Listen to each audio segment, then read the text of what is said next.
Hello नमस्कार. MPSC maths with Rupesh या चॅनलमध्ये आपलं स्वागत आहे. आज आपण पाहत आहोत टेस्ट नंबर 2. टेस्टची लेवल मॉडरेट आहे म्हणून 25 मिनिटं वेळ दिलेला आहे 20 प्रश्नांसाठी. जर एक रिक्वेस्ट आहे, जर डायरेक्ट व्हिडिओ समोर आले असेल तर ह्या टेलिग्राम चॅनलवरती जा, टेस्ट डाउनलोड करा, टेस्ट आधी द्या, 25 मिनिटात 20 प्रश्न सोडवण्याचा प्रयत्न करा आणि त्यानंतर एक्सप्लेनेशन आणि आन्सर की पाहण्यासाठी या व्हिडिओवर परत येऊ शकता. एक एक प्रश्न पाहू.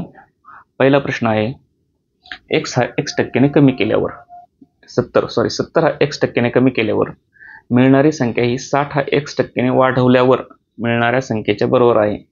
तर 50 चे x% किती?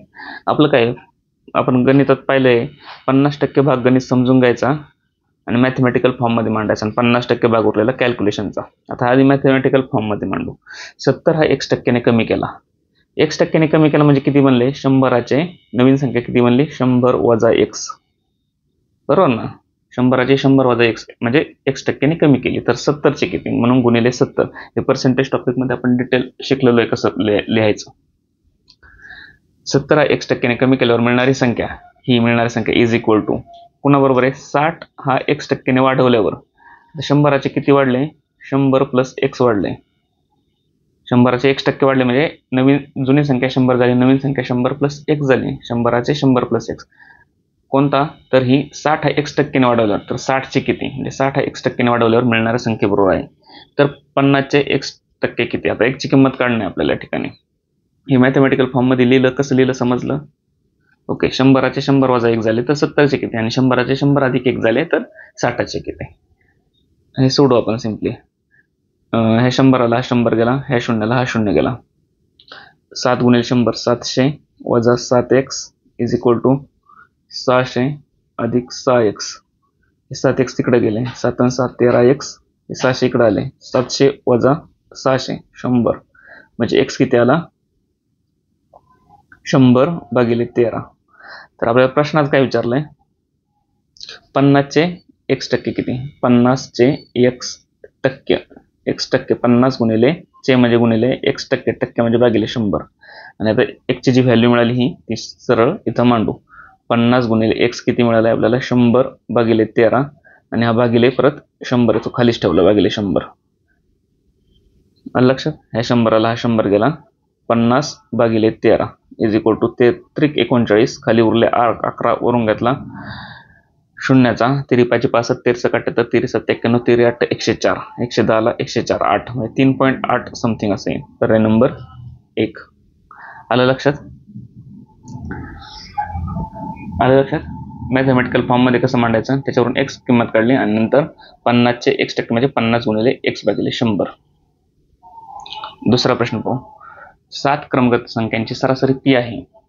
जर त्यामध्ये पुढील 3 क्रमगत संख्या मिळवल्या तर सरासरी किती होईल? आता 7 संख्या आहे, कोणत्या पण असू द्या, 7 संख्या आहे, क्रमगत आहे. क्रमगत हा शब्द महत्वाचा आहे. आता त्याची सरासरी कुठतरी असणार पॉइंटला.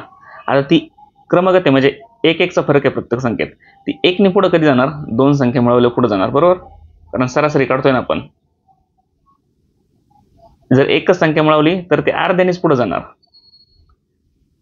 आणि जर 3 मिळवल्या तर 1.5 ने पुढे जाणार. येते लक्षात?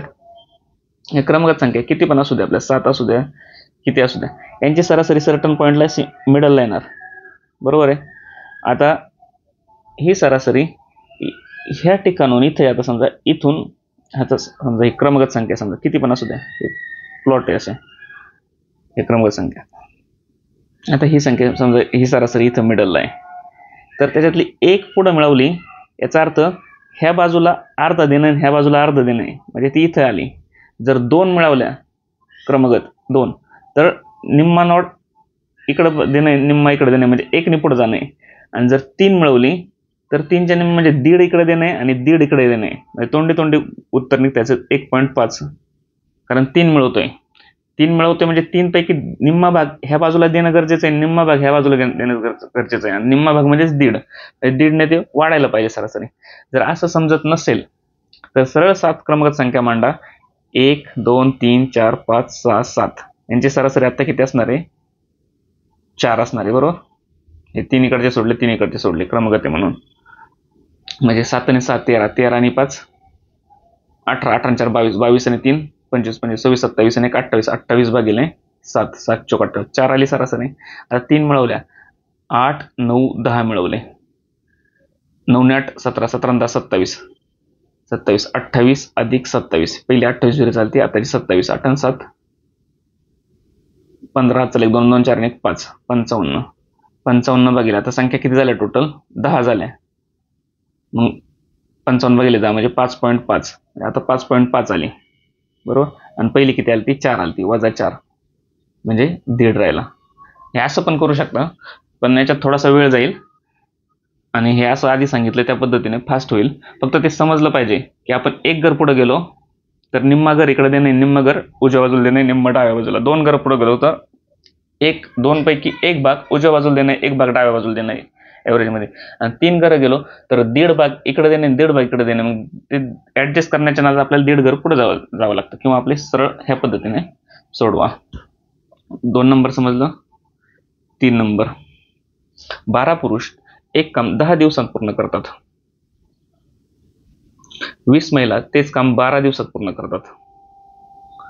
8 पुरुष आणि 4 महिलांनी कामाला सुरुवात केली आणि 9 दिवसानंतर 10 जास्तीच्या महिला सामील झाल्या, तर उरलेले काम ते सर्वजण किती दिवसांत संपवतील? आता 12 पुरुष 10 दिवसात संपवतात, 12 मेलेत, किती दिवस लागतात? 10 दिवस लागतात. तर एक मेलला किती दिवस लागन? 12 पुरुष 10 दिवसात संपवतात, 12 जण मिळून संपवत होते, दररोज समजा एक एक काम करत होते, असे त्यांना 10 दिवस लागत होते. आता 12 डायरेक्ट आपलं मनुष्यबळ कमी झालंय, एकच पुरुषाला मग किती? 12 जणांना 10 दिवस लागत होते, आता एकच कामाला मनुष्यबळ खूप कमी झाले, म्हणजे दिवस तेवढे वाढणार आहे. किती दिवस वाढतील? जेवढं इकडे कमी झालं तेवढं, म्हणजे 10 गुणिले 12 दिवस लागतील. म्हणजे एका मेलला किती दिवस लागणार? 12 120 दिवस लागणार. इथपर्यंत समजलं. 20 महिला तेच काम 12 दिवसात पूर्ण करतात. आता 20 महिला फिमेल तेच काम 12 दिवसात करतात, तर एक फिमेल किती दिवसात करेल? 12 गुणिले 20 दिवसात, कारण 20 महिलांवरून एक महिला आले, म्हणजे 20 पट आपण मनुष्यबळ कमी केले, तर 20 पट दिवस जास्त वाढणार आहे. प्रपोर्शनचा एक व्हिडिओ टाकलेला आहे वर्क आणि टाईमचा, त्याच्यात हे व्यवस्थित इनव्हर्सली प्रपोर्शन आणि डायरेक्टली प्रपोर्शन घेतलेलं आहे. हे समजत नसेल तर तो व्हिडिओ बघा आधी. 20 फिमेल 12 दिवसात करतात, तर एक फिमेल म्हणजे मनुष्यबळ कमी झाले, म्हणजे हे इनव्हर्सली प्रपोर्शन, हे दिवस वाढणार आहे. किती वाढणार आहे? हे 20 पट कमी झाले तर 20 पट वाढणार आहे, म्हणजे 12 गुणिले 20, म्हणजे 12 गुणिले 20 किती? 12 दुणे 24, 240 दिवस लागणार आहे एका फिमेलला. इथपर्यंत कळालं. आता इथं बघा, एका मेलला 120 दिवस लागतात आणि एका फिमेलला 240 दिवस लागतात, म्हणजे डबल दिवस लागतात फिमेलला. म्हणजे फिमेलची इफिशियन्सी निम्मी कमी आहे. म्हणजे आपण असं म्हणू शकतो, एक male is equal to 2 female आहे. 120च्या डबल आहे 240, म्हणजे एक मेल म्हणजे 2 फिमेल आहे. हे आपल्याला सरळ सरळ या ठिकाणी दिसतंय. इथपर्यंत समजलं. आता 8 पुरुष आणि 4 महिलांनी कामाला सुरुवात केली, 8 मेल आणि 4 फिमेल. आता 4 फिमेलच्या जागी आपण एक फिमेल म्हणजे आपण किती मानलेले आहे? एक मेल म्हणजे 2 फिमेल मानलेले आहे, म्हणजे 4 फिमेलच्या जागी आपण निम्मे पुरुष मांडू शकतो. 4 फिमेलच्या जागी आपण 2 मेल मांडू शकतो, कारण 2 फिमेलला 1 मेल आहे, तर 4 फिमेलला 2 मेल होणार, म्हणजे 8 मेल अधिक याच्या निम्मे 2 मेल. 4 फिमेल म्हणजेच किती? 2 मेल, कारण पुरुषांची इफिशियन्सी डबल आहे, याच्यावरून काढलं आपण. म्हणजे 10 मेल. आता काय झालं? 10 पुरुषांनी ते काम चालू केलं. आता इथं कसं म्हणलं? 8 पुरुष आणि 4 महिला, याचाच अर्थ 10 पुरुष, कारण 4 महिलांच्या जागी आपण 2 पुरुष घेतले. 10 पुरुषांनी कामाला सुरुवात केली आणि 9 दिवसानंतर 10 जास्तीच्या महिला त्यांना मिळाल्या. आता 9 दिवस यांनी काम केलं, 9 दिवसानंतर काय झालं? 9 डेज काम केलं यांनी. 9 दिवसानंतर त्यांना 10 जास्तीच्या महिला मिळाल्या. 10 महिला म्हणजेच किती? 5 मेल मिळाले. आपण मेल मध्ये का घेतोय? कारण कोणत्या तरी एकाच बाजूने जायचं, एक तर फिमेल घेत जा शेवटपर्यंत, किंवा एक तर मेल घेत जा. 10 जास्तीच्या महिला, 10 महिला म्हणजेच 5 मेल, म्हणजे जास्तीचे त्यांना सामील झाले. म्हणजे आधीचे 10 मेल तर आहेतच, आणि अजून 10 महिला म्हणजे 5 मेल मिळाले, म्हणजे आता 15 मेल झाले त्यांना उरलेलं काम करायला. तर उरलेले काम ते सर्वजण किती दिवसात संपवतील? आता हे 9 दिवस केले 10 मेलने. आता एक मेल 120 दिवस लागतात, म्हणजे एक मेल दररोज किती काम संपवतोय? एक काम का संपवतोय, बरोबर. टोटल काम 120 घेतलं, तर 1 मेल दररोज एक काम संपवते. असे त्याला दररोज आज एक काम, उद्या 2 काम, परवा अजून एक काम, असे 3 झाले, नंतर 4 दिले, असे दररोज एक एक काम संपत गेलं तर त्याला 120 दिवस लागणार आहेत. म्हणजे 120 काम येते. आता इथं 10 मेल, 1 मेल एका दिवसात एक काम करतोय, तर 10 मेल एका दिवसात किती करणार? 10 काम करणार. प्रत्येक जण एक करणार. आणि असं 9 दिवस केले, म्हणजे 10 गुणिले 9 दिवस एवढं काम त्यांच्याकडून झालंय. 90 काम झाले. आणि टोटल काम किती? 120 पर्यंत जायचे आपल्याला. आता 120 पर्यंत जाते. आपण आलोय 90 पर्यंत. म्हणजे उरलं काम किती? 120 वजा 90, 30 काम उरलं. आणि आता 30 काम करायला किती आलेत? 15 मेल आलेत. आता ते दररोज एक एक काम करणार आहे. 1 मेल एकच काम करणार आहे. 15 मेल म्हणून पहिल्या दिवशी 15 काम होणार आहे आणि दुसऱ्या दिवशी परत 15 काम होणार आहे. 15 15 30, म्हणजे उरलेलं 30 काम संपलं. पहिल्या दिवशी 15 केलं, दुसऱ्या दिवशी 15 केलं, म्हणजे 15 15 30 काम संपून गेलं. म्हणजे हे पहिला दिवस आणि हा दुसरा दिवस, असे 2 दिवस लागले त्यांना जास्तीचे. पर्याय नंबर 1. 3चं 1 समजलं. मॉडरेट डिफिकल्टी लेवल याच्यासाठीच घेतलेली आहे की प्रश्न कुठेही पाठांतर नाही, ठिकाणी कुठेही फॉर्म्युलाचा वापर नाही, तर तो प्रश्न समजून घ्यायचा आणि त्या पद्धतीने सोडवत जायचा. पुढचा प्रश्न पाहू.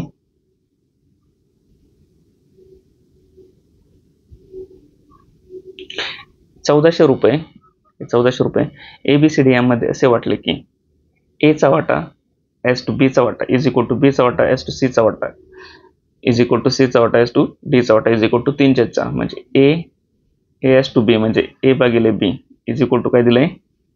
B भागिले C is equal to C भागिले D इज इक्वल टू किती? 3/4. आणि सगळ्यांची मिळून किती रक्कम आहे? A plus B plus C plus D ₹1400 is equal to 1400. आता या दोन गोष्टींचा वापर करून आपल्याला C ला किती रुपये मिळाले ते काढायचे. आता आपण या ठिकाणी A as to B is equal to, आता हे A एस टू B म्हणजे पण 3/4 आहे, हे पण 3/4, हे पण 3/4 आहे. आता A एस टू B 3/4 म्हणले, हे 3/4 म्हणले, तर हा B हा इकडं पुढे गेलाय, म्हणजे हा 4 आहे. हा 4 आपण इथं घेणार आणि मग जो C काढायचा तो आपल्याला हा 3च्या पटीत आहे, हा 4, आणि हा C हा 4च्या पटीत आला पाहिजे.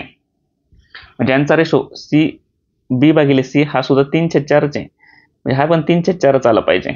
आता पहिली गोष्ट आहे, 4ला काही 3 भाग जात नाही काढायला, मग हा पॉईंट मध्ये उत्तर येईल. 4च्या थोडं जसं 3चं कसं 4 येते सरळ सरळ, तसं 4च्या पुढची संख्या 4चे 3 पट काढायला पॉईंट मध्ये उत्तर जाईल. त्याच्यापेक्षा अशी संख्या घेऊ वरती 3 भाग गेला पाहिजे, कारण शेवटी आपल्याला 3 आहे. इथं प्रत्येक ठिकाणी 3 भाग जाणारी संख्या घेऊ आणि इथं प्रत्येक ठिकाणी खाली 4 भाग जाणारी संख्या घेऊ, म्हणजे आपल्याला पॉईंट मध्ये उत्तर, म्हणजे पॉईंट मध्ये कॅल्क्युलेशन नको करायला.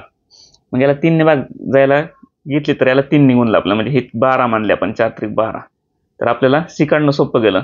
आता 4 भाग गेले, 4 त्रिक 12 आणि 4 चौक 16, C झाला 16, म्हणजे B एस टू C 16 झाला. आता हा 12 आपण इथं ठेवू शकतो ना 4च्या जागी, म्हणजे हा 12 इथं ठेवला आणि मग याला परत वरती 9 होणार, 3 त्रिक 9 आणि 4 3 चौक 12 असं येईन. इथं याच्या जागी 9/12 येईन, याच्या जागी 12/16 येईन, याच्या जागी आणि याच्या जागी. आता पुढे C/D जाऊ. आता C हा 16 आला इथं, आता इथं ठेवला आपण वरती 16, तर खाली D काढायचे. आता D परत फ्रॅक्शन मध्ये येईन, कारण 16 हा 3च्या पटीत नाहीये, बरोबर. मग इथं जशी ऍडजस्टमेंट केली तशीच या ठिकाणी पण ऍडजस्टमेंट करू. हा वरचा भाग 3च्या पटीत याला 16 तर नाही, 16 32 पण नाही, 16 त्रिक 48, 48 आहे 3च्या पटीत, म्हणजे हा वरची संख्या आता 48 घेतली, 16 त्रिक 48, म्हणजे C 48 घेतला, तर D किती होईल? 16 त्रिक 48 आणि हा 4 पटे, हा 3 पटे, हा 4 पटे, अंशाला 3 भाग जातो, छेदाला 4 भाग जातो प्रत्येक ठिकाणी, म्हणजे 16 त्रिक 48 आणि खाली किती आला? D 16 चौक 64. आता आपण C 48 घेतला, मग इथलचा C पण 48 घेणं गरजेचं आहे. मग हा C 16 घेतला होता, आता 48 घेतला, तर वरती किती येईल? आता इथं 4 भाग जाणार 48 आहे, म्हणजे 12 चौक 48 आहे, आणि मग इथे 12ला 3 भाग देणं गरजेचं, 12 त्रिक 36, वरती 36 झाले. आता 36 हा इथलचा काय? B हा 36, मग इकडं काय B खाली, मग हा 36 इकडं आला खाली, पहिल्या ठिकाणी B हा इथलचा 36 आला, हा किती म्हणला आपण आता? इकडून घेतला 36, तर वरती किती येणार? हा 4 भाग जाणार आला 36, 9 चौक 36, 9 त्रिक 27, वरती 27 झालं. म्हणजे A/B आपल्याला 27/36 निघाला, B/C आपल्याला 36/48 भेटला, आणि C/D आपल्याला 48 भागिले 64 भेटला, आणि हे सगळे 3/4 आहे. हे का केलं असं ऍडजस्टमेंट? कारण अंशाला 3 भाग जायला पाहिजे, छेदाला 4 भाग जायला पाहिजे प्रत्येक ठिकाणी. समजलं? A/B, B/C, C/D आणि इज इक्वल टू 3/4. डायरेक्ट पण तुम्ही करू शकत असला, पण ते पॉईंटमध्ये आलं असतं, पॉईंटमध्ये कॅल्क्युलेशन वाढलं असतं, कुठेतरी मिस्टेक झाली असते, म्हणून हे असं प्रकारे ऍडजस्ट केलं. पहिली गोष्ट. आता दुसरी गोष्ट, आपल्याला C ची किंमत काढायची. आता C किती आहे? C तर हा C म्हणजे हा खालचा 48.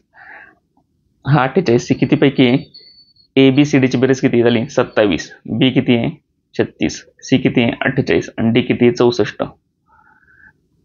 म्हणजे 7 आणि 7 13, 13 आणि 8 21, 21 आणि 4 25, 7 2 2 2 4 4 आणि 3 7 7 आणि 4 11 11 आणि 6 11 आणि 6 17. म्हणजे 175 पैकी 48 आहे C. ABCD सगळ्यांची बेरीज 175 होती. 175 पैकी C हा 48 आहे. तर आपल्याला 1400 पैकी काढायचे, म्हणून गुणिले 1400. प्रत्येक A ची किंमत काढत बसायची नाही, B ची काढत बसायची नाही, C ची काढत बसायची नाही. रेशो प्रोपोर्शनचा वापरच कशासाठी करतोय आपण? एवढ्यापैकी एवढे तर किती पैकी किती? 175 पैकी 48 तर 1400 पैकी किती? प्रत्येक गोष्ट काढायची गरज नाही. ओके, झालं एवढं सोडवायचं फक्त. आता जातोय किती? 5 त्रिक 15, खाली उरले 2, 5 5 25, 5 दुने 10, खाली उरले 4, 5 8 40, 0. 35 1 35, 35 दुने 70 आणि 70 चौक 280, म्हणजे इथं 8 येईल. 35 8 280, म्हणजे 48 गुणिले 8, 8 8 64, 8 8 चौक 32, 32 आणि 6 38, 384. म्हणजे C किती आला? 384. पर्याय नंबर 4. 4 नंबर. समजलं? हे ऍडजस्टमेंट का केली आणि कशी केली? 3 4 पट्टी देण्यासाठी केली. बस ऍडजस्टमेंट 5 तासांनी करायला लागत होती. ते ऍडजस्टमेंट वेगळं काही नव्हतं त्याच्यात. पुढचा प्रश्न 5वा. आता ही संख्या आहे, या संख्येला 36 ने पूर्ण भाग जातो, तर G ची किंमत किती? आता ही संख्या कोणती? G 2 3 6 G 0. 36 ने भाग जातो, म्हणजे 36 चे अवयव किती झाले? 2 गुणिले 18. 18चा अवयव किती झालं? परत 2 गुणिले 9. 9चा अवयव 3 गुणिले 3. म्हणजे ह्या संख्येने भाग गेला पाहिजे. 2 ने पण भाग गेला पाहिजे आणि 3 ने पण भाग गेला पाहिजे. 2 ने भाग जायला शेवटला किती असते? समसंख्या. 0 आहे इथं 0 आहे, म्हणजे 2 ने भाग जातो. आता 3 ने भाग जायला सर्व अंकांची बेरीज 3च्या पट्टीत पाहिजे.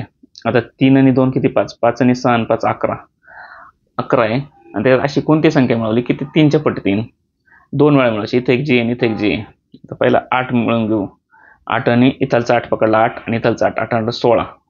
म्हणजे 16 आणि 11 27. 27 ला 3 ने भाग जातोय, तात्पुरतं हा पर्याय कन्सिडर करू. नंतर 6 घेतला, 6 आणि 6 12. पहिले 11 आणि हे 12. 12 आणि 11 23. 3 ने भाग जातोय काय? 23 ला नाही जात, म्हणजे 7 गेलाच. पुढचा पर्याय 1.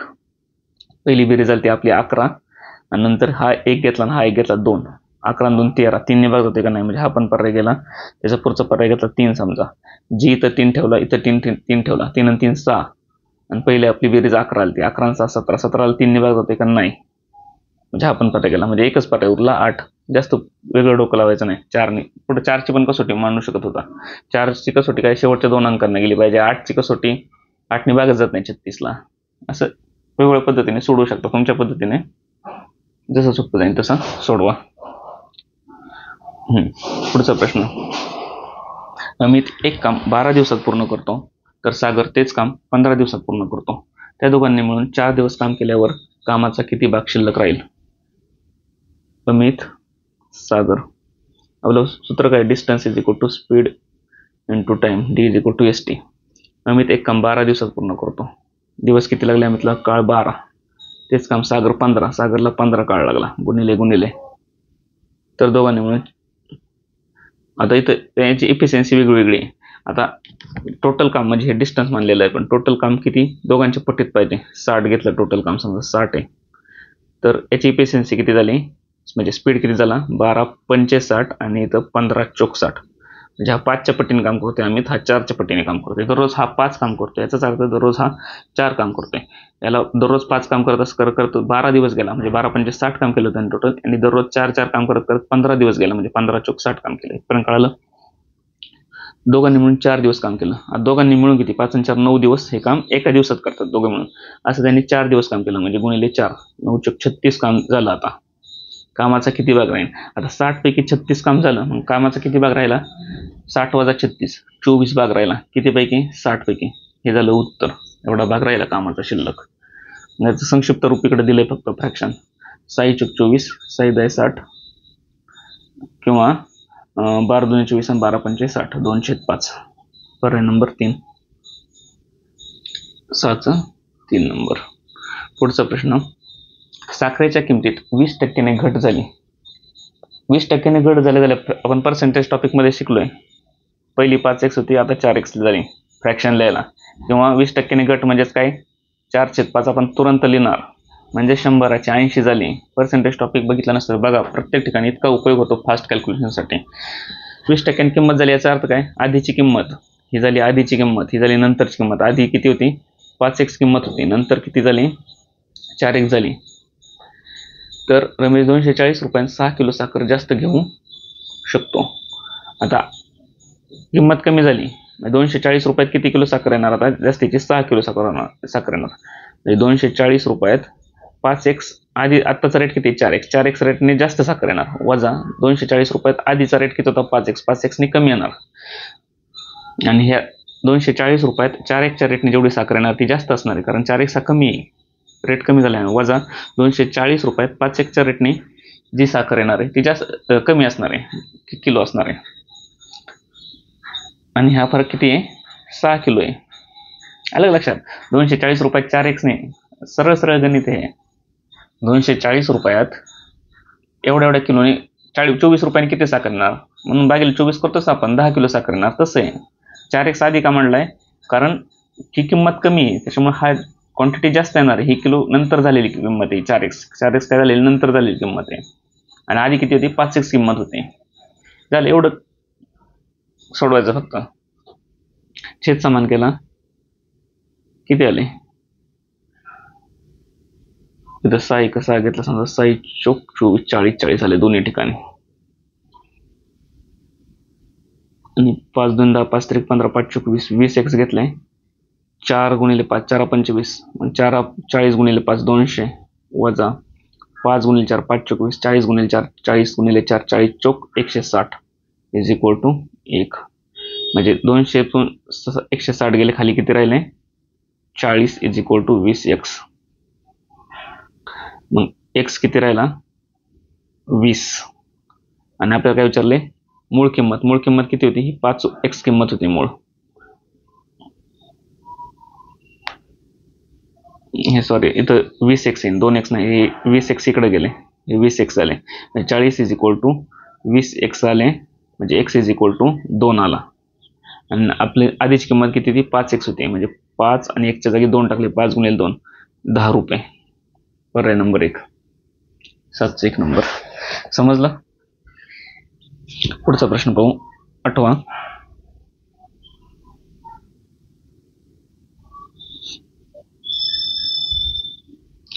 राजू आणि रामचा पगार सरोजपेक्षा अनुक्रमे 20% आणि 30% कमी आहे. तर राजूचा पगार रामपेक्षा किती टक्क्यांनी जास्त आहे. राजू, राम आणि नंतर कोण दिले, सरोज. राजू आणि रामचा पगार सरोजपेक्षा 20% कमी आहे आणि हा 30% कमी आहे. हा 20% कमी म्हणजे 100तून 20 गेले 80 झाला, आणि हा 30% कमी रामचा अनुक्रमे म्हणले, 100तून 30 गेले 70 झाले. इथपर्यंत कळाला. म्हणजे सरोजला 100 रुपये पगार असला तर याला 70 आहे, याला 80 आहे, किंवा याला 80 याला 70 आहे. हा 20% आणि 30% मी इथपर्यंत मांडता आले. पर्सेंटेज टॉपिकमध्ये शिकवले कसं मांडायचं ते. तर राजूचा पगार रामपेक्षा किती टक्के जास्त आहे. तर राजूचा पगार 80, रामपेक्षा, बेस राम आहे 70 पेक्षा किती जास्त आहे, म्हणजे 70चा 80, 0 गेला, म्हणजे हा 7चा 8 आहे. म्हणजे किती जास्त आहे, 7चा 8 होण्यासाठी किती जास्त होतो, 1 जास्त आहे. 7पासून 8 किती अंतर, 1 अंतर आहे, म्हणजे 1/7 पगार जास्त आहे. 1/7 आपण फ्रॅक्शन दररोज करतो, स्पीड कॅल्क्युलेशनची 20 मिनिटाची जी प्रॅक्टिस करतोय त्यात 1/7 म्हणजे आपल्याला तोंडी माहिती आहे 14.28%. संपला प्रॉब्लेम, संपला. 14.28% जास्त आहे. 4 नंबर, 8चा 4 नंबर. यांनी पर्सेंटेज टॉपिक पाहिलाय आणि जे स्पीड कॅल्क्युलेशनची प्रॅक्टिस करते दररोज 20 मिनिटं, त्यांनी हा प्रश्न म्हणजे तोंडी सोडवला असेल. तोंडी हा 100 मानला, तो 70 आणि 80 मानला. आणि कोणाचा जास्त आहे, दुसऱ्यात जास्त आहे, 70 पेक्षा 80, म्हणजे 70वरती 1 जास्त आहे, 7वरती 1 जास्त आहे, 70वरती 10 जास्त, म्हणजे 7वरती 1 जास्त आहे, म्हणजे 7वरती 1 म्हणजे 14.28. तर शोर शॉर्ट सांगतो मी, तोंडी हा प्रॉब्लेम सोडवलेला आहे, ज्यांनी पर्सेंटेज टॉपिक पाहिलाय आणि ज्यांनी स्पीड कॅल्क्युलेशनची प्रॅक्टिस दररोज करतोय. 10 आणि 200च्या मध्ये 9 ने भाग जाणाऱ्या किती संख्या येतील?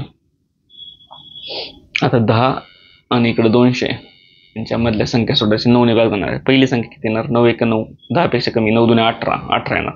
आणि शेवटची संख्या किती येणार? 9 ने भाग जाणारी 9 10 90, 90 90 180, 180 पर्यंत आलो. अधिक 9 मिळवल्या, 9 9 18 मिळवल्या, म्हणजे 198 पर्यंत आलो आपण. 9 10 90, 90 90 180 आणि वरती 9 9 18 198, म्हणजे इकडची शेवटची संख्या 198 आली. झालं. आता हे 9 9च्या स्लॉटने, हे अधिक 9 इथे एक संख्या, अधिक 9 इथे असे 9 9चे स्लॉट आहे. नोड घ्या आणि इंटर नोड घ्या. हा नोड झाला, हा इंटर नोड झाला. आता मग यांच्यातले किती असे स्लॉट बनतील? म्हणजे 198 वजा 18 किती किंमत राहील ती? 180. आणि इथं 9 9चा हा स्लॉट आहे, भागिले 9, 180 भागिले 9.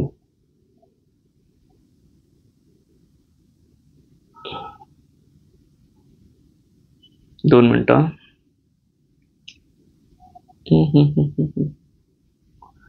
10 आणि 200च्या मध्ये 9 ने भाग जाणाऱ्या संख्या किती?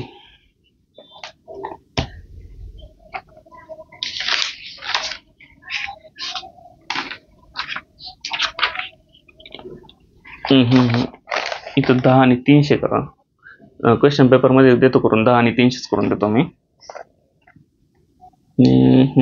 टायपिंग मिस्टेक झाल्यामुळं.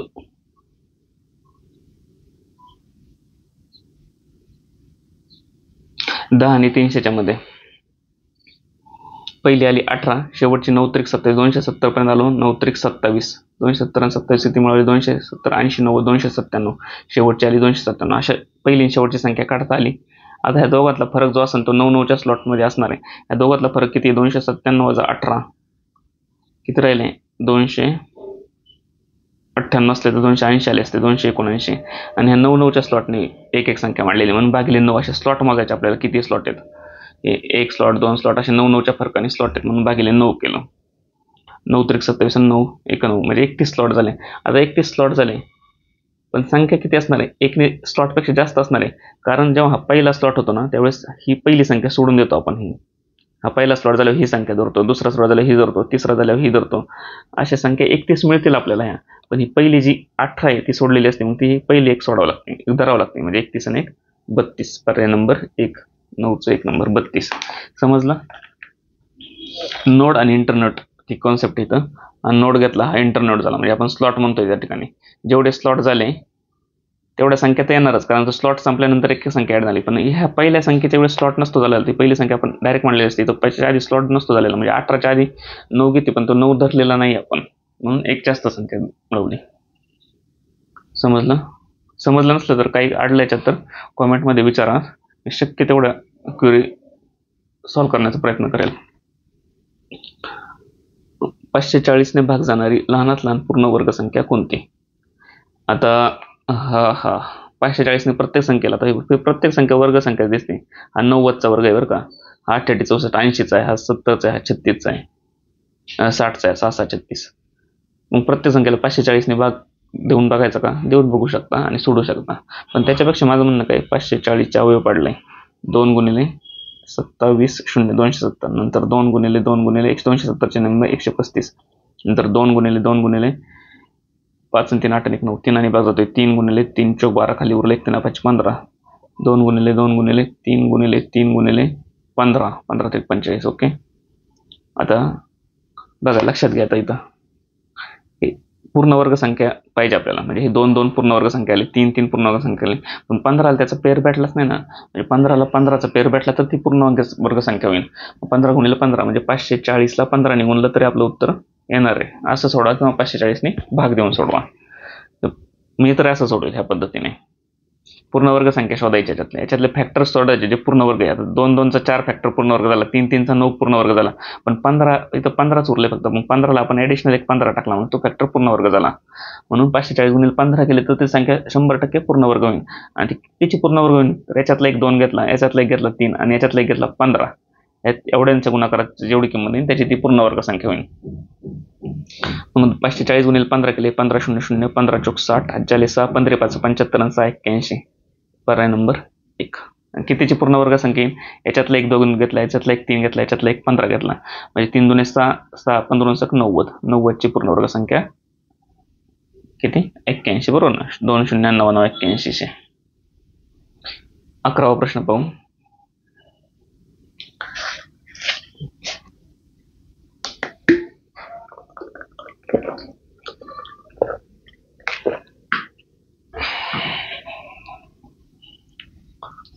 कारची किंमत बाईकच्या किमतीपेक्षा 400% अधिक आहे. ही कार, ही बाईक. कारची किंमत बाईकच्या किंमत, बाईक 100 मानली तर कार 400% अधिक आहे, म्हणजे 100 अधिक 400 500 किंमत झाली. जर टक्क्याने अधिक आणि टक्के हे जरा फरक समजून घ्या फक्त. हे जर म्हणलं असतं कारची किंमत बाईकच्या किमतीपेक्षा बाईकच्या किमतीच्या 400% आहे, म्हणजे मग ही 100 झाली असती, ही 400 झाली असती. पण ही टक्क्याने अधिक म्हणजे 100वरती 400% अधिक, म्हणजे आधीचा बेस 15चा 100 प्लस 400% अधिक म्हणजे 415च्या, म्हणजे ही बाईकची किंमत आपण 100 धरली, कारची किंमत 400% जास्त झाली, म्हणजे 400 अधिक 100 500. जर कारची किंमत 15%ने वाढली, कारची किंमत 15%ने वाढली, म्हणजे 100ला 15 वाढतात, तर 500 किंमत आहे आता समजा कारची, तर 500ला किती? 100ला 15, 200ला 30, 300ला 45, 400ला 15 चौक 60 आणि 500ला 15 5 75, म्हणजे 75ने वाढली. आधी 500 किंमत आहे कारची, आता 75 वाढली, 75 वाढली, 15% म्हणजे 75 वाढली. बाईकची किंमत 20%ने वाढली, 100ला 20 आहे आणि बाईकची किंमत ऑलरेडी 100च आहे, म्हणजे आता किती वाढली? 20 वाढले. ओके, ही वाढलेली किंमत आहे. आता नवीन किंमत किती झाली? 575 झाली आणि ही 120 झाली, वाढलेली किमती झाल्या. तर काय विचारलं आपल्याला? 5 कार आणि 10 बाईकच्या किमतीत किती टक्के वाढ होईल? 5 कार म्हणजे 75 गुणिले 5 कार आणि 10 बाईक 20 गुणिले 10, एवढी जास्तीची किंमत द्यावी लागेल आपल्याला. मग 5 कारची किंमत जास्तीची किती आली? 75 गुणिले 5, म्हणजे 75 गुणिले 5 किती? 5 5 25, 4 2 7 5 35 36 37 आणि 20 10 200, म्हणजे 5 7 आणि 3 2 5, 575 रुपये आपल्याला जास्तीची किंमत द्यावा लागेल. तर काय सांगितलं आपल्याला? किती टक्के वाढ होईल? आता 5 कारची किंमत किती? एका कारची 500 रुपये, 5 कारची किती झाली? 2500 पहिली ओरिजिनल किंमत, आणि 10 बाईकची, एका बाईकची 100 आहे, मग 10 बाईकची 100 गुणिले 10 1000, म्हणजे 3500 रुपये आधी किंमत होती आणि आता जास्तीची आपल्याला 575 द्यावं लागते. तर टक्क्यात काढायचे, 3500वरती 575 जास्तीची किंमत द्यावी लागते, तर 100वरती किती? एवढं कॅल्क्युलेशन करायचं. 2 गेले, 5 1 5 5 7 35, 5 1 5 5 1 5 खाली उरले 2 5 5 25, 115 भागिले 7, 115 भागिले 7, 7 1 7 खाली उरले 4, 7 सुकून 42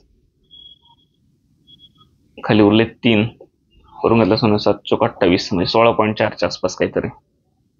पर्याय नंबर 2. समजलं? हे टक्क्याने अधिक आहे, याचं एक थोडंसं काम करा, म्हणजे नक्की कसं मांडायचं. नंतर काय आपण लॉजिक आहे, गोष्ट आहे, स्टोरी आहे. स्टोरी फक्त स्टोरीत मांडल्या. 5 कार म्हणून 15 5 75 जास्तीची किंमत झाली आणि 10 बाईक म्हणून 20 10 200 झाली, दोघांची म्हणून 375 आणि 200 अशी 575 जास्तीची किंमत झाली. आणि ओरिजिनल किंमत किती होती 5 कारची? एका कारची 500 रुपये, 5 कारची 2500, एका बाईकची 100 आहे, 10 बाईकचे 1000, अशी दोन्ही म्हणून 3500 येत होती. पुढचा प्रश्न. एका ग्रंथालयात 60% पुस्तके हिंदीची आहेत, उरलेल्यापैकी 60% पुस्तके इंग्रजीची आहेत आणि उरलेली मराठीची. जर इंग्रजी 3600 पुस्तके असतील तर मराठीच्या पुस्तकांची संख्या किती? त्या ग्रंथालयात आपण 100 पुस्तकं म्हणली किंवा 100x पुस्तकं म्हणली आपण समजा, तर काय म्हणले? 60% पुस्तके हिंदीची आहेत. 60 म्हणजे 100x पूर्ण पुस्तक आहे, 60% पुस्तकं म्हणजे 60x किती झाली? हिंदीची झाली. उरले आता 40x. उरलेल्यापैकी 60% पुस्तके इंग्रजीचे आहे. आता उरलेल्यापैकी 60%, आता पर्सेंटेज टॉपिक बघितलं तुम्ही, 60% म्हणजे लगेच किती लिहिणार? 3/5 लिहिणार, म्हणजे उरलेला आता 40x पैकी 3/5 उरली 40x. 60x टोटल पुस्तकं 100x, 60x पुस्तकं, 60% म्हणजे 60x पुस्तकं हिंदीची झाली, उरली 40x. 40xच्या 60% म्हणजे 40x गुणिले 3/5 ही पुस्तक कशाची? इंग्रजीची. आणि उरलेली मराठी. आता ही एवढी सोडून जी उरलेली ती काय असतील? ती मराठीची. तर मराठीच्या पुस्तकांची संख्या काढा आणि इंग्रजीची 3600 पुस्तकं आहे. आता इंग्रजीची पुस्तके किती आहे? 3600 म्हणजे 40x गुणिले 3/5 एक किती आहे? 3600. तर x काढू आपण आधी. ह्या शून्याला हा शून्य गेला, किती आले? 4×12 x भागिले 5 इज इक्वल टू 360. म्हणजे x इज इक्वल टू 360 भागिले 12 गुणिले 5 आला. 12×3 = 36 0 30 गुणिले 5 आला 0 3 5 15 150 आला x इज इक्वल टू किती आला? 150 आला. म्हणजे टोटल पुस्तक किती झाली? 100 गुणिले x म्हणजे 150 हे झाले. आता प्रत्येक पुस्तक काढत बसायचे नाही. आपल्याला काय विचारले? फक्त मराठीच्या पुस्तकांची संख्या विचारली. मराठीची किती उरलेत पुस्तकं? 40x पैकी 60% इंग्रजीचे आणि उरलेली किती असणार आहे? 40% मराठीची. उरलेली मराठीची ना एकदा उरलेल्या आहे 40x पैकी 3/5 इंग्रजीची गेली, मग उरली किती? 40x पैकी 2/5 उरली. 40x पैकी 2/5 पुस्तकं मराठीची झाली. 3/5 इंग्रजीची आणि उरलेली मराठीची. म्हणजे 3/5 इंग्रजीची म्हणजे 60% इंग्रजीची उरलेल्यापैकी, आणि उरलेल्यापैकी 60% इंग्रजीची गेली म्हणजे उरली 40%. 40% म्हणजे 2/5. 40x 2/5 इज इक्वल टू मराठीची पुस्तकं उरली. झालं. एकची किंमत 150 ते टाकली. 40 गुणिले 150 गुणिले 2/5 सोडवलंय. 5 1 5 5 48 8 2 16 गुणिले 150 किती आले? 0. 15 15 225 आणि हा 16 वाला एक 15 जास्तीचा 225 आणि 15 240 2400. पर्याय नंबर 1. समजलं? 13चा पुढचा प्रश्न बघू. 13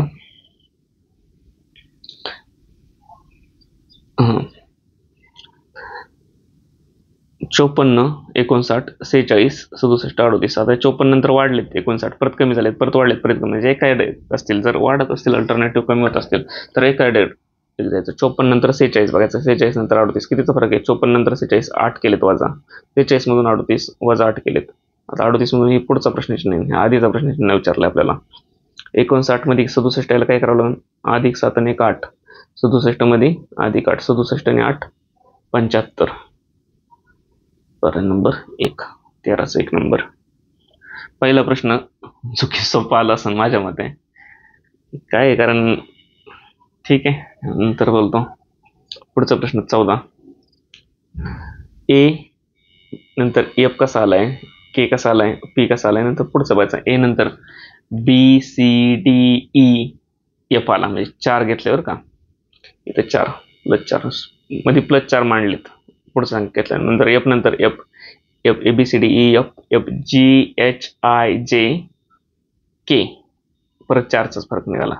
के नंतर J K L M N O 4चा P Q R S T 4चा एस टी नंतर यू. पहिला संख्या यू पाहिजे, यू प्रत्येक ठिकाणी आहे. आता दुसरी संख्या घेऊ सी. सी नंतर A B C D E A B C D E F A B C D E A B C D E F G H, नंतर आय आलाय म्हणजे 1 2 3 4 5. इथं 5 सोडून घेतलाय. आय नंतर O H I J K L M N नंतर ओ, म्हणजे परत 5चाच फरक घेतल्यानंतर ओ नंतर U O P Q R S T U परत 5 आणि यू नंतर आता परत 5 सोडून U S T U U नंतर S T U V W X Y Z 5 सोडल्यानंतर झेड नंतर परत पहिला ए, म्हणजे इथं यू नंतर ए पाहिजे. यू नंतर ए वाला इथंच आहे फक्त. पर्याय नंबर 4. 14चा 4 नंबर. काही गरज नाही शेवटची संख्या बी वाला चेक करायची. 2 याच्यात उत्तर आलं तर चला. पुढचा प्रश्न. एकही रजिस्टर कादंबरी नाही. एकही रजिस्टर कादंबरी नाही. हे रजिस्टर आहे आणि ही कादंबरी, आणि हे एकही नाही म्हणजे यांच्यात क्रॉस आहे, एकही एकमेकात जात नाही. आणि काही रजिस्टर कॉपी आहेत. इथलच्या काही रजिस्टर मात्र काय आहेत? कॉपी आहेत ह्या इथलच्या. ह्या ह्या रजिस्टर कॉपी सर्कल कॉपी इकडे पण जाऊ शकते बरं कादंबरी पत्र आपण असं मांडलंय हे फक्त यांच्यात एकमेकांना जाणार नाही म्हणून तर क्रॉस केलंय. हे एकमेकांत येऊ शकतात. पॉसिबिलिटी आहे शक्यता आहे म्हणलं की आहे म्हणायचं. आता निष्कर्ष काय काय दिलेत. एकही कादंबरी कॉपी नाही. एकही कादंबरी कॉपी नाही. हे असे क्रॉस नाहीच आहे ना. एकही कादंबरी कॉपी नाही हे स्पष्ट नाही म्हणतात ते. एकही कादंबरी कॉपी नाही असू शकतात. मी हे असं कॉपीचं सर्कल आहे असं पण काढू शकतो ना. म्हणजे चुकी झालं. एकही कादंबरी कॉपी नाही असू शकते. समजलं.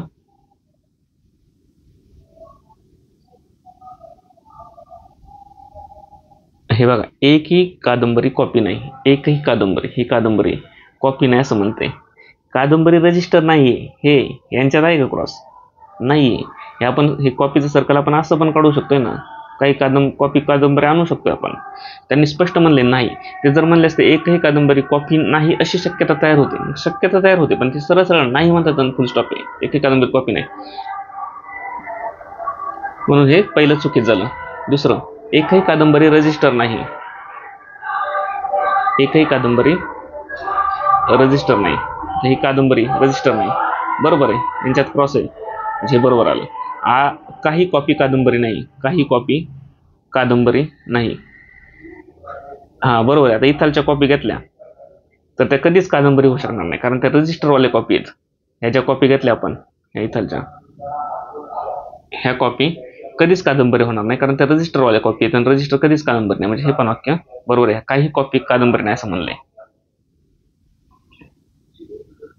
म्हणजे हे दोन पर्याय बरोबर आले. 2 आणि 3 निष्कर्ष 2 आणि 3 बरोबर. 1 नंबर 15चं 1 नंबर. लक्षात. 15वा प्रश्न. पुढचा प्रश्न पाहू. 16वा. सुरेश आणि रमेश सायंकाळी एकमेकांकडे तोंड करून उभे आहेत. सुरेशला जाणवले की रमेशची सावली त्याच्या डावीकडे पडली आहे. तर रमेशचे तोंड कोणत्या दिशेला आहेत. आता ही पूर्व आहे आपली, ही पश्चिम आहे.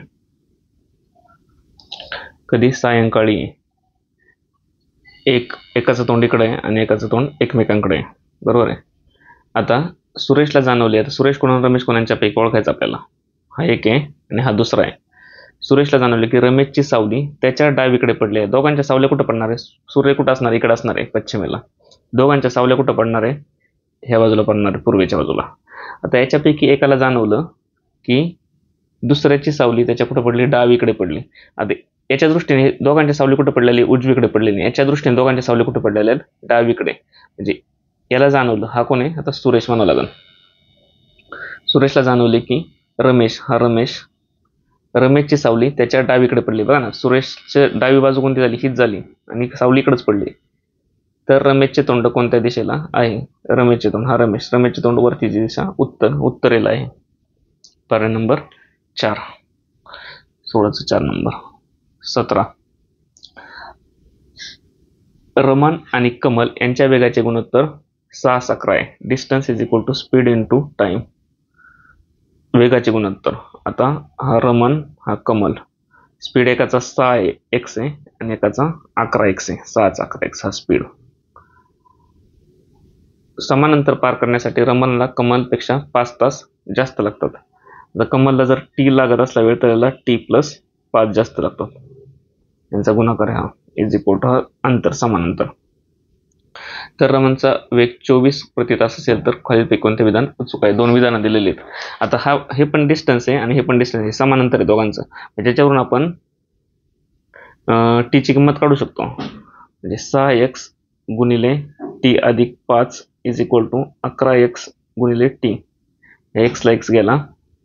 6t अधिक 6×5 30 इज इक्वल टू 11t. म्हणजे 5t 11तून 6 गेले 5t इज इक्वल टू 30. म्हणजेच t is equal to 5×6 T किती आला 6 आला. आता टी 6 म्हणला इथं आपण हा 6 आला आणि हा किती झाला t+5 म्हणजे 6 आणि 5 11 तास झाले. तर आपल्याला काय विचारलं विधान अचूक विचारलं. पहिलं विधान काय रमल आणि कमल यांना लागणारा कालावधी बेरीज 17 तास आहे. याला 11 तास लागले याला 6 11 आणि 6 17 तास म्हणजे पहिलं विधान बरोबर आलं. दुसरं काय विचारले रमन आणि कमल यांनी पार केलेल्या अंतराची बेरीज 528. पार केलेलं अंतर d आणि d असं 2d आहे. दोघांनी मिळून पार केलेलं अंतर 2d आहे. d काढू आपण. आणि इथं रमनचा वेग 24 किलोमीटर दिलाय ना. रमनचा वेग किती दिलाय? 24 दिलाय. म्हणजे 6x म्हणजे 24 आहे. म्हणजे हा डी किती झाला? डी इज इक्वल टू 24 गुणिले 11. 11 तास लागले. 11 चौक 44, 7 4 4, 11 2 22, 22 आणि 4 26, 264 हा डी झाला. आणि दोघांचे मिळून किती झाले? 264 अधिक 264 किंवा 264 ला 2 निघून 2 चौक 8, 2 12, चला 1 2 4 1 528. 528 किलोमीटर आहे का? दोघांनी मिळून आहे 528. म्हणजे हे पण विधान बरोबर झालं. 1 आणि 2 दोन्ही बरोबर. पर्याय नंबर 2. समजलं? 17चा 2 नंबर. पुढचा प्रश्न 18. अल्जेब्रा. हे बघा सेम आहे. वजा हे सेम आहे. म्हणजे ए वर्ग वजा बी वर्ग दिसता क्षणी दिसतंय. म्हणजेच काय मांडू शकतो आपण? ए अधिक बी आणि दुसऱ्या कंसात ए वजा बी भागिले 3.73 आहे. ए अधिक बी 2.52 आणि हा बी म्हणला 1.21. 2.52 आणि 1.21 ही बेरीज पण तोंडी आली पाहिजे. 2 आणि 1 म्हणजे 3.52 पर्यंत आलो आणि वरती 21. 52 मध्ये 21 मिळाले. 3.52 आणि 3 वरती 21. 52 62 72 आणि 73 म्हणजे 3.73. ए प्लस बी किती आली? 3.73 घेऊ शकतो याच्याच जागी. आणि दुसऱ्या कंसात दोघांची वजाबाकी. 2.52 मधून 1.21 गेले. 2.52 मधून 1 गेला, 1.52 राहिला आणि वरती अजून 21 गेले. 52 42 32 आणि 1 31 म्हणजे 1.31 राहील दुसऱ्या कंसात 1.31. आता 3.73 ला 3.73 गेले, खाली उरले 1.31. पर्याय नंबर 3. 18चं 3 1.3 लिहिलंय तिथं. ओके. सोपं आता. राहुल 6,000 रुपये 2 वर्षासाठी सरळ व्याजाने महेशला देतो आणि 1,500 रुपये 4 वर्षासाठी तेवढ्याच सरळ व्याजाने गणेशला देतो. समजा राहुल आहे,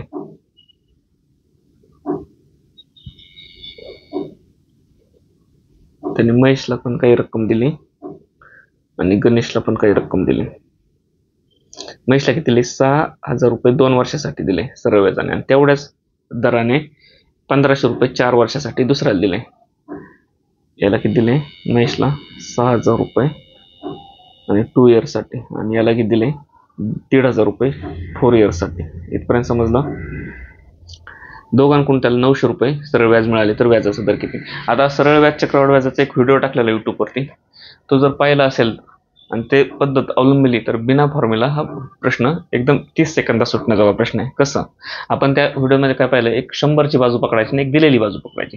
आता 100ची बाजू पकडली, सरळ व्याज 100ची बाजू पकडली म्हणजे 2 वर्ष आपण व्याजाचा दर 1% मानला तर पहिल्या वर्षी 100 अधिक x होणार, बरोबर. दुसऱ्या वर्षी 100 अधिक 2x होणार. तिसऱ्या वर्षी 100 अधिक 3x होणार. चौथ्या वर्षी 100 अधिक 4x होणार. या पद्धतीने 10% मानलं तर पहिल्या वर्षी 110, दुसऱ्या वर्षी 120 म्हणजे तो पाडाच तयार होतो. ह्या व्हिडिओत एकदम व्यवस्थित पाहिलेलं आहे आपण. आता 2 वर्षासाठी दिले कुणाला? महेशला. महेश चक्र किती झाले? 100 अधिक 2x. व्याजाचा दर x आहे दोन्हीकडे पण सेम. म्हणजे महेशच्या बाबतीत 2x त्याला जास्त मिळाले. 2x रुपये त्याला जास्त द्यावं लागले महेशला. म्हणजे इथं किती? 2x मिळाले. हे 100च्या विथ रिस्पेक्ट टू 2x त्याला जास्तीचं व्याज द्यावं लागलं. तर रक्कम किती? 6,000 बरोबर किती? हा रेशो प्रोपोर्शन आला परत. 100ला एवढे 2x जास्त तर 6,000ला किती म्हणून गुणिले 6,000 म्हणजे रेशो प्रोपोर्शन परत बेस्ट टॉपिक आलाच आपला इथे. दुसऱ्याच्या बाबतीत काय झालंय? 100ला 4 वर्षासाठी दिले म्हणजे 100ला 4 वर्षासाठी 100 अधिक 4x म्हणजे 4x जास्तीचे देतोय. म्हणजे 100ला जास्तीचे किती दिले? 4x. तर कितीला विचारले तर 1,500 रक्कम दिलेली तर 1,500ला किती?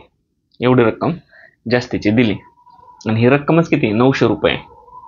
लक्षात? म्हणजे ही रक्कम याला दिलेली जास्तीची ही याला दिलेली जास्तीची, यांची बेरीज किती आहे? 900. झालं. हे फक्त इक्वेशन सोडवायचं. ह्या 2 शून्याला 2 शून्य गेले, ह्या 2 शून्याला 2 शून्य गेले म्हणजे हे 60 गुणिले 2x म्हणजे किती झाले? हे 60 गुणिले 120 हे 120x आणि हे 15 चौक 60x हे म्हणजे 900 रुपये म्हणजे 120x अधिक 60x किती झाले? 180x इज इक्वल टू 900 म्हणजे x इज इक्वल टू किती? 0ला 0 गेला 18,95 5%. पर्याय नंबर 4. समजलं? मॅजिक. 19 हे रेशो पर्सेंटेज काय सगळ्या टॉपिकचा उपयोग येतात. पर्सेंटेजचा उपयोग, रेशो प्रोपोर्शनचा उपयोग आहे. सरळ व्याज चक्रवाढ व्याज मध्ये रेशो प्रोपोर्शनचा कसा उपयोग आहे? सेपरेट सरळ व्याज चक्रवाढ व्याजाला एकही फॉर्म्युला नाही सांगितलं त्या व्हिडिओमध्ये. रेशो प्रोपोर्शन याचे पूर्ण 100ची एक बाजू मानायची, 100ला एवढे होतात तर एवढ्याला किती, अशा पद्धतीने. शेवटचा प्रश्न काय म्हणले, हरिहरन रेडिओ घेण्यासाठी दुकानात गेला. रेडिओची किंमत 1404 रुपये होती, ज्यामध्ये 8% GST धरला होता. त्याने दुकानदाराला GSTची किंमत कमी करायला विचारली, तर त्याने किती किंमत कमी करायला विचारले. परत पर्सेंटेज 100% झालं, 100ची एक बाजू धरायची आणि दिलेल्या किमतींची एक बाजू धरायची. 100वरती किंमत रेडिओची 100 असली तर GST धरून किती होणार, ती 108 होणार. 8% GST ना 108 होणार. आणि 108 म्हणजेच किती आहे, त्याने दुकानदाराने हे 108 GST धरून किंमत सांगितली. 108 मध्ये त्याने 1404 रुपये सांगितले, म्हणजे 108 म्हणजे 1404. हे मांडायला शिकलो आपण पर्सेंटेज टॉपिकमध्ये. बेस हा नवीन झालेली व्हॅल्यू. तर रेडिओची मूळ किंमत किती, 100. 100 किती झालं, एवढं सोडवायचं फक्त. रेडिओची मूळ किंमत मिळेल आणि 1404 मधून ती मूळ किंमत कमी केली तर उरलेली किंमत म्हणून हे इक्वेशन सोडवलं. कितीचा भाग जातोय त्याचा, 4चा जातोय ना. 25 आले, 4 2 8, खाली उरले 4 7 28 27, 4 4 28, 9चा जातोय का, 9 3 27, 9 1 9, खाली उरले 5, 9 5 45, खाली उरले 5, 9 5 9 54, आणि 7 6 12, म्हणजे 3चा पण जातोय. 3 1 3, 3 5 15, 3 2 6 52 गुणिले 25, एवढी किंमत तो देईन असं बोलला. किती झाली हे, 25 2 50, चाले 5, 25 5 125 आणि 5 130, म्हणजे 1300 रुपये तो किंमत करा असं म्हणतोय तो. 108 किंमत मध्ये 108 ची 100 करा, 108 ची 100 करा, म्हणजे 1404 ची किती करा, 1300 करा, असा त्याचा अर्थ झाला. म्हणजे कितीने कमी करा, 1404 मधून 1300 गेले, 104 रुपयांनी कमी करा. आणि आपल्याला कितीने कमी करायला तेच विचारले, 104 रुपये. पर्याय नंबर 2. समजलं. Thank you. MPSC maths with Rupesh चॅनलमध्ये आपण शेवटपर्यंत व्हिडिओ बघितला. थँक्यू. किती स्कोर आला तो कमेंटमध्ये कळवा. स्कोर डिफिकल्टी लेवल होती थोडीशी. टेलिग्राम चॅनल फॉलो करा, यूट्यूब चॅनल सबस्क्राईब करा, शेअर करा. ही टेस्ट जास्तीत जास्त शेअर केली तरच हा उपक्रम चालू ठेवणार आहे, कारण क्वेश्चन तयार करायला पण कष्ट आहेत. त्यात डिफिकल्टी लेवल मेंटेन करायची. डिफिकल्टी आता ग्रुप सी, जो कंबाईनचा ग्रुप सीचा पेपर झाला 2024चा, होते डिफिकल्टी लेवल बऱ्यापैकी. 15च्या पुढे जाणं मुश्किल होतं त्या पेपरमध्ये. त्याच्यामुळे जास्तीत जास्त शेअर करा. बस थांबू या ठिकाणी. थँक्यू.